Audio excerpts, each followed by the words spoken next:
What's going on, everybody? Chris Thomas here with Dominion 126. So today, I wanted to come out to the range and talk about the importance of training in and around a vehicle, because many of us, if we don't have a vehicle, we're in somebody else's vehicle at times. If you think about it, we spend a lot of time driving to work, driving home, sitting in traffic, picking up the kids from school, going to the mall, loading up our groceries at the grocery store, whatever it may be. So the thing is, we should probably learn what happens when you shoot in and out of a vehicle. So as far as, how the windshield plays a big part in the bullet and how it fragments and, how it'll cause the bullet to go up or down, those are all things you should know.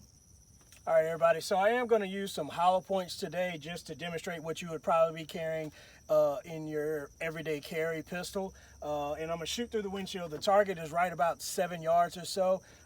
So we'll see. I'm going to aim, center mass. I've got an X on that target and see what happens after I put 3 rounds through this windshield. I've got my eyes and ears on. I've got my gloves on because there's going to be a lot of shrapnel, a lot of glass, a lot of gunpowder, flying back into your face and on your hands as you shoot from inside the vehicle. So safety is the #1 thing. But I'm gonna put 3 rounds in this target and then we'll look and see how they impact it.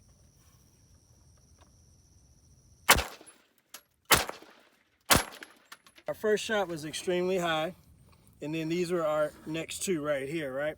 So the thing is, when shooting through a windshield, you most definitely want to make sure that after you shoot that first shot, you keep punching through that same hole. Now, of course, in a real life scenario, more than likely somebody's not going to stand still while you're shooting at them.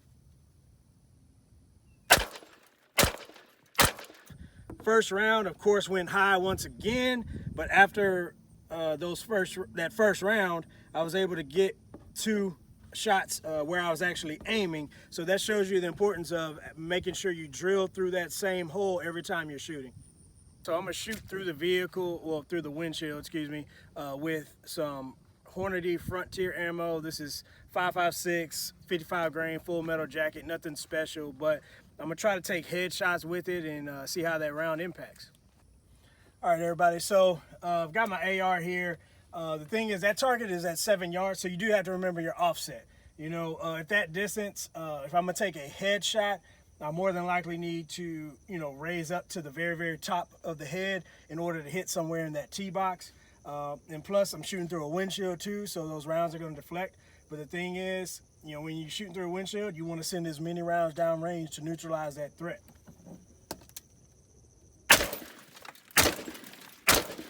Shot 3 rounds, right?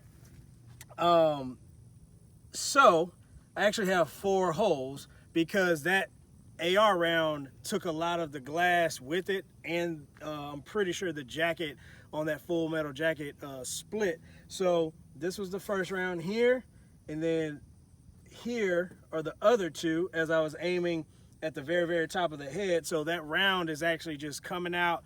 It's flipping. As you can see, that's not a normal hole there. And then we have a piece here and here.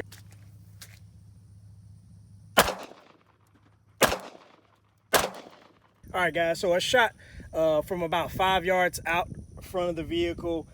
3 shots, but I have 4 holes. So 1, 2, 3, 4 here.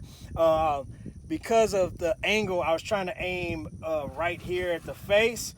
And as you can see, those bullets did deflect down. So I had 1 good round there, here, and then I'm pretty sure that's a chunk of glass or even part of the jacket from the actual bullet. Because I couldn't see the target clearly, I aimed for this black circle, and once again, 3 shots with 4 holes. So you have 1, 2 inside, and then that, which is actually more like 5 holes.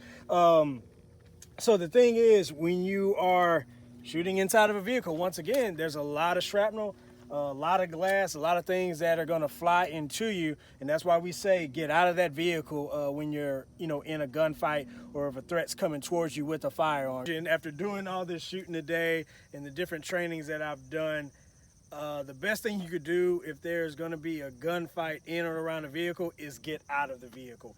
So as you can see, this target here has several holes in it, and those holes are actually more than the rounds that I shot.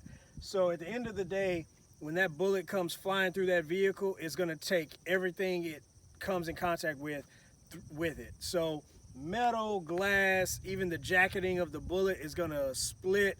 The lead of the bullet can, hit a different direction. So you want to make sure that if you find yourself in a situation where you're inside of a vehicle and somebody starts sending rounds your way, or you perceive a threat that is coming your way with a firearm, try to get out of that vehicle, find some safe cover behind, the engine block, the wheel wells, one of the A, B, or C pillars, and begin to send rounds downrange towards that threat. But the thing is, get out there and train. At the end of the day, find you a range that has classes that offer some kind of vehicle ambush or something like that, and that way you can learn what it feels like to actually be in that situation where you need to get out of the car, or you need to put a couple of rounds through the windshield to try to slow your threat down or neutralize your threat and get out and get to safety. But y'all stay ready so you don't have to get ready.